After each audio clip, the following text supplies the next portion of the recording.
that is the big bright sun.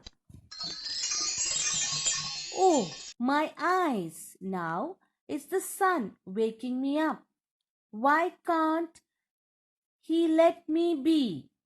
Even this wish of Neha's come true.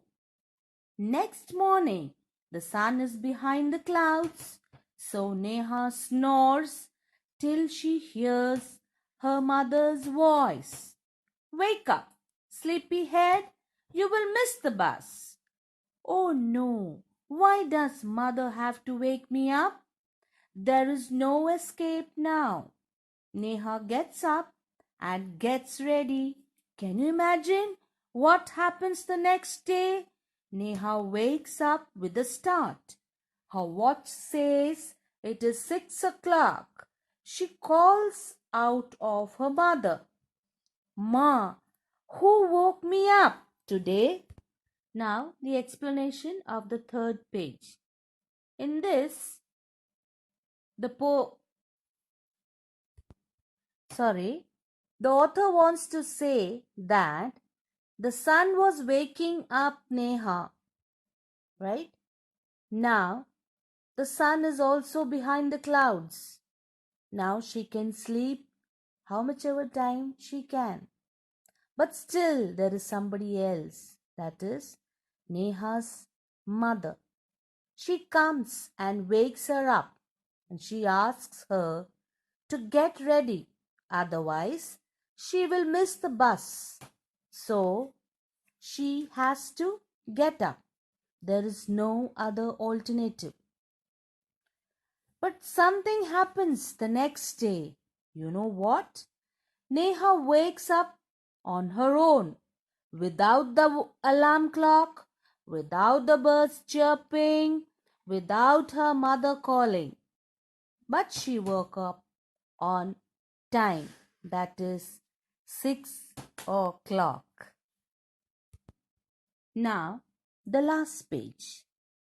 Mother smiles. Who else? You, of course. But I was sleeping. How could I? Now, tell me, why do you eat your lunch every day at 1 in the afternoon? I feel hungry. Why do you sleep at 9 every night? Because I feel sleepy.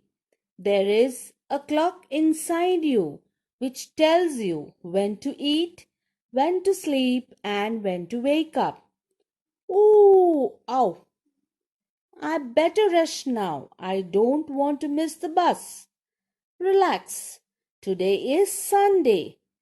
Oh, oh, oh. Neha is astonished because she got up on time without the help of the alarm clock, the birds, her mother, and so. Now she's asking her mother, how could this happen? The mother is answering her, saying that you have a clock inside you that tells you that when to eat, when to sleep, and when to wake up. That is what happened with you. That means you got a habit of getting up every day at 6 o'clock. So, when you get a good habit like this, you can get up without the help of the alarm clock or anything else. So, without knowing that today is Sunday, she was rushing to school. But at last, her mother said, "Hello, this is Sunday. Don't go to school today. Today is your resting time. You can relax."